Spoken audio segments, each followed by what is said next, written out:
Magandang araw na muli mga boss. Dito pa rin ako sa PMS sa sasakyan ni customer. After ko mapalitan itong transmission support niya, mag-change oil naman ako. Kung ganito yung sasakyan nyo mga boss, kayo na yung mag-change oil, napakadali lang naman. Pag naluwagan nyo itong drain plug, tanggalin nyo na, i-drain nyo yung langis. At pag kaunti na lang yung tumutulo, pansamantala, ibalik nyo muna itong drain plug niya. Dahil sa ang gagawin ko dyan mga boss, bago ko ilagay yung paboritong langis ni customer, syempre, ipa-flashing ko muna yan. At dahil nga sa nahigpitan ko na itong drain plug, balik ulit ako dito sa ibabaw ng makina. Gaya nga ng sinabi ko sa inyo mga boss, gagamit ako dito ng pam-flashing. Ang ginagamit kong pam-flashing dito mga boss, yung madalas na nakikita nyo sa mga video ko. Ito mga boss Rev X40. Subok na kasi yan mga boss, na nakakatanggal talaga yan ng malapot na langis na kumapit dito sa loob ng makina. Unang-una mga boss, ilang taon ko na yan ginagamit, 90s ko pa ginagawa yan. Basta magpa-flashing ako, yan ang ginagamit ko. Rev X40. At pag naisalin ko na yan, pwede ko nang pa-start itong makina.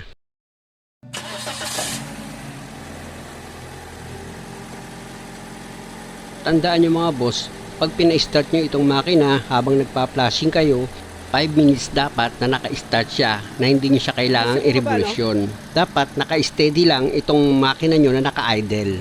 Ang ibig kong sabihin, dapat hayaan nyo lang siyang naka-minor hanggang sa makonsume nyo na yung 5 minutes na umaandar itong makina. At pag okay na, nakonsume mo na yung 5 minutes, o pwede mo nang patayin yung makina or i-switch off mo na siya, tapos balik ka ulit dito sa ilalim ng sasakyan mo, gamit yung box wrench sa number 14, luwagan mo ulit itong drain plug niya. Ayan mga boss, luluwagan ko yan. Pag maluwag na yan mga boss, pwede mo na yung kamayin para mas mabilis mong matanggal itong drain plug. At habang nagpapatulo ka mga boss, luwagan mo na itong oil filter. Gamit itong oil filter rinse mo. Ang pagluwag niyan mga boss, pakaliwa. Pag naluwagan mo na yan, pwede mo nang kamayin yan mga boss. At pag natanggal mo na itong oil filter, gamit ka ng basahan. Punasan mo itong pagkakabitan mo ng bagong oil filter mo. Dapat mga boss, malinis syempre yung base niyan. Para pag inilagay mo naman itong bagong oil filter mo, hindi naman nakakahiya sa sasakyan na DIY mo. Pupunasan mo lang naman yan mga boss Pag sigurado kang okay na, malinis na yung pinaka-base niya, o pwede mo na ngayon ilagay itong bagong oil filter. Siyempre naman, pag inilagay mo yung bagong oil filter, dapat yung o-ring yan, pinahiram mo rin ng kaunting oil para kahit papano pag hinigpitan mo itong oil filter mo, hindi pumilipit yung o-ring. O di ba? Kinamay ko lang sa paghigpit yan mga boss kasi maliit lang naman itong oil filter. Tapos ito namang oil pan mo, punasan mo muna yan. Pag napunasan mo na siya mga boss, pwede mo nang ilagay itong drain plug. Ipakapit mo muna yan sa tray niya, tapos gamit ka ng box wrench, higpitan mo ng maayos. O di ba mga boss, kung kayo ang gagawa ng sasakyan nyo, napakadali lang naman. After nyan, balik ka ulit dito sa ibabaw ng sasakyan mo. Ilagay mo ulit itong imbudo niya para pwede nang magsalin ng bagong langis.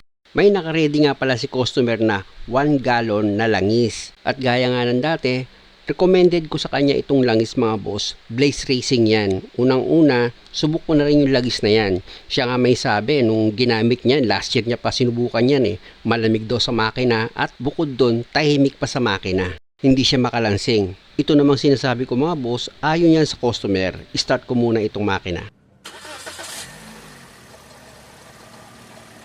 O tingnan nyo mga boss, napa-start ko na itong makina niya. O di ba? Tahimik naman talaga siya, hindi maingay. Kaya every time na nag-chase oil ako mga boss, nagre-recommend talaga ako ng langis. At siguradong pasok sa budget ni customer. Switch off ko muna itong makina mga boss, magsukat muna tayo ng langis. Matik kasi mga boss, pag in-start mo itong makina at pag nagsukat ka ng langis, magkukulang talaga ng kaunti yan. Unang-una, papasukan pa kasi ng langis itong oil filter niya. At after mapunasan itong dipstick, itusok mo ulit yan para makuha mo yung sukat. Pag kulang, kulang siya mga boss Siyempre, pag kulang yan, anong gagawin mo? Tanggalin mo muna itong engine cap niya.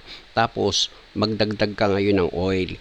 Mga boss, hindi mo naman kasi pwedeng isalin lahat agad-agad itong 1 galon Siyempre, gagamit ka talaga dyan ng dipstick. May matitira talaga dyan ng kaunti. Kaya nga meron yan dipstick para sigurado ka sa langis na ilalagay mo kung ilan litro. After mo magsalin mga boss, bunutin mo ulit itong dipstick niya, punasan mo muna para sigurado ka sa sukat na ilalabas itong dipstick mo. At pag nag-level na yan or naka-full na yan o kaya nasa ikalawang tuldok na siya, ibig sabihin yan mga boss, gaya nito, okay na yan. Medyo samahan nyo lang ng kaunting talino mga boss. Hindi matatapos ang pag-change oil ng 5 minutes kasi may nagtanong, dapat daw pag nagsukat ako ng langis, patagalin ko muna bago ko sukatin. Pag ginawa ko yun, maiinip kayo. FYI, edited itong video. Palitan ko na rin itong air filter niya mga boss, kung makikita nyo, 'di ba? Grabe na yung dumi dahil nga sa matagal na rin daw itong air filter niya. At syempre naman, ito naman ngayon yung bagong air filter niya. Sa pagpalit naman ng air filter nito mga boss, madali lang. Dito sa cover niya may dalawang clip yan sa gilid. Ibukan nyo lang yan tapos iangat nyo itong cover ng air filter nyo. Mapapalitan nyo na itong lumang air filter mo. Ganun lang naman siya kadali. Muli, salamat sa panonood mga boss. Sana wag nyo naman kalimutang mag-subscribe sa channel ko. Salamat!